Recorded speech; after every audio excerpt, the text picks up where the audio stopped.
Hi everyone! Welcome to Advanced Studio Classroom's Culture Chronicles, our monthly feature where we find a cultural event happening somewhere in the world, tell you about it, and give you some English vocabulary connected to that event. I'm Peter, and we're joined as always by Rebecca. Hello, Rebecca. Hi, Peter. Hi, everyone. It's great to be here, and it will be fun. We're taking you to Bhutan today.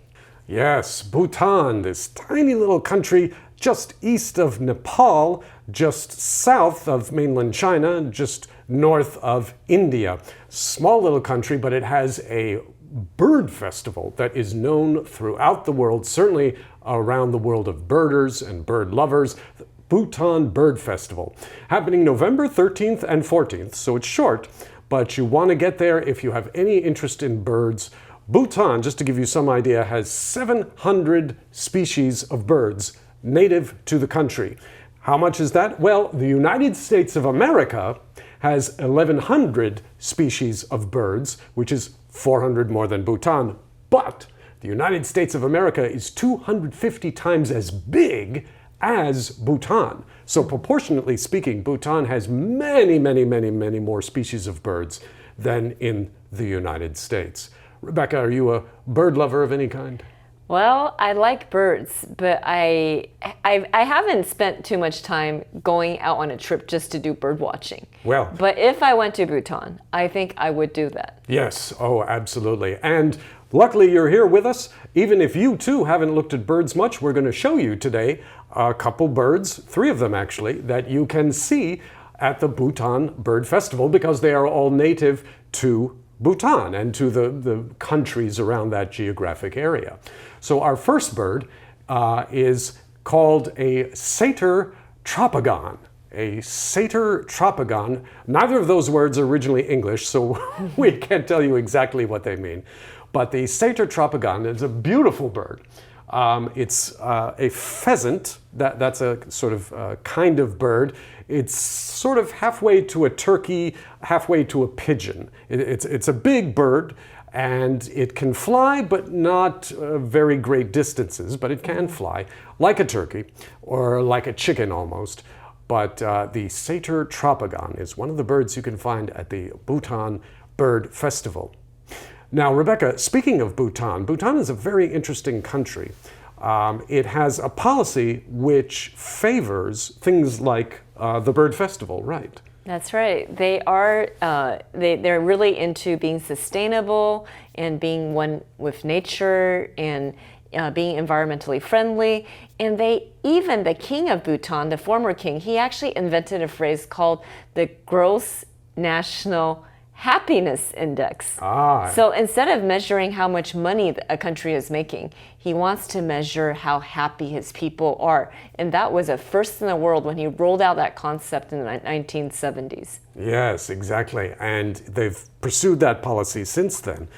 For the purpose of maintaining a healthy, clean environment, they have a charge in Bhutan. If you visit there as a tourist, they charge you $100 a day. Just to be in the country. It doesn't matter if you buy anything or rent a car or whatnot.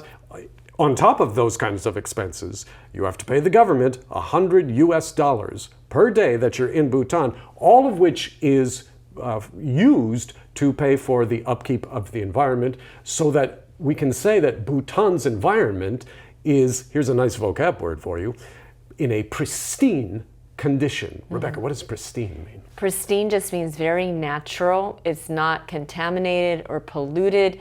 We talk about the pristine wilderness. Like when I think of some state parks, for example, in the US or in Canada, or provincial parks, some of them are just pristine wilderness. It's very pristine, natural, wild, not contaminated. Yes, like unspoiled.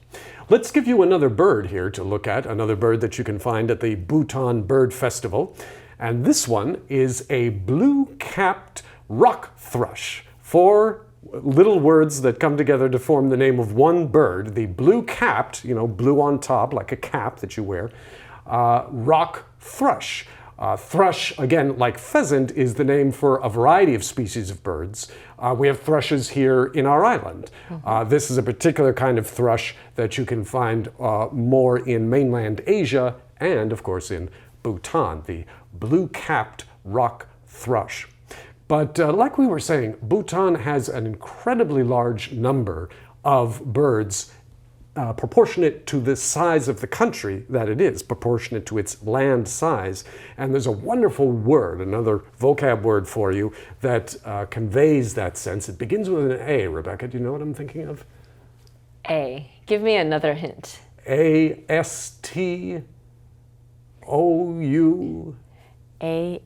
Astounding. Astounding. Astounding.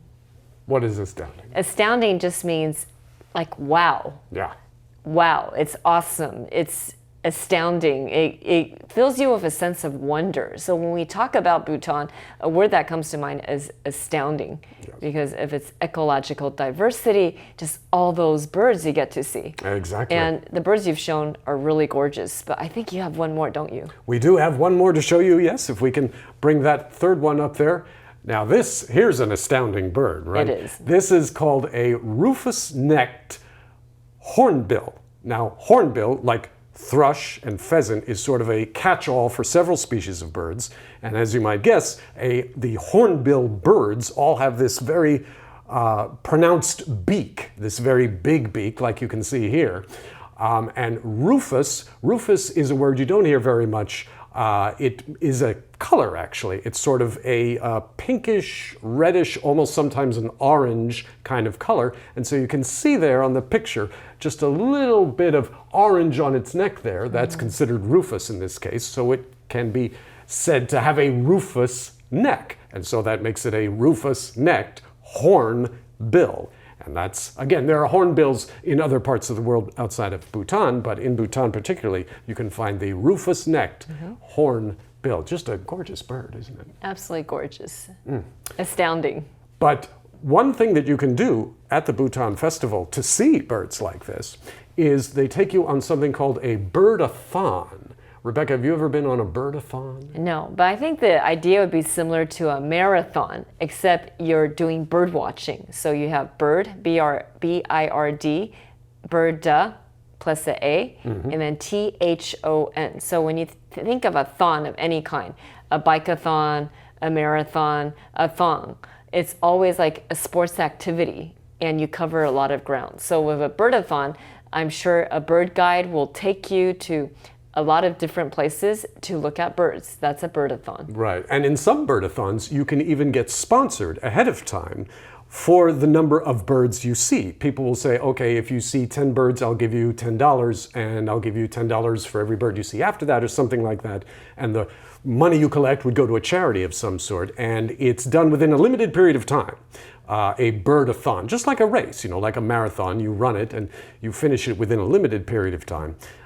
Same with a bird-a-thon. It's just a way to, walk through nature and see birds, but also kind of have a little fun with it, make it kind of a game almost. But just before we close here, we have one more bird to show you, but this one is in your magazine. We don't have a picture of it up on the screen here for you. This is called, you'll see it in the feature for Culture Chronicles this month, the white-rumped vulture. The white-rumped vulture. That's the bird pictured right there on the page. Rebecca, what is a rump? Rump. Are we talking about the head part? Close. Or the neck? In the case of a bird, the rump is the back end. Oh, the back end. In the case of humans, the rump is the back end, if you know what I mean. It's a word, it's kind of a polite word for, your derriere, butt. your fanny, your butt. Yes. Exactly. There are so many words for different parts of the body, and rump is one of them. But when you're talking about birds, it doesn't necessarily mean the fanny. It could just mean the back end of the bird, what we might just call our backs.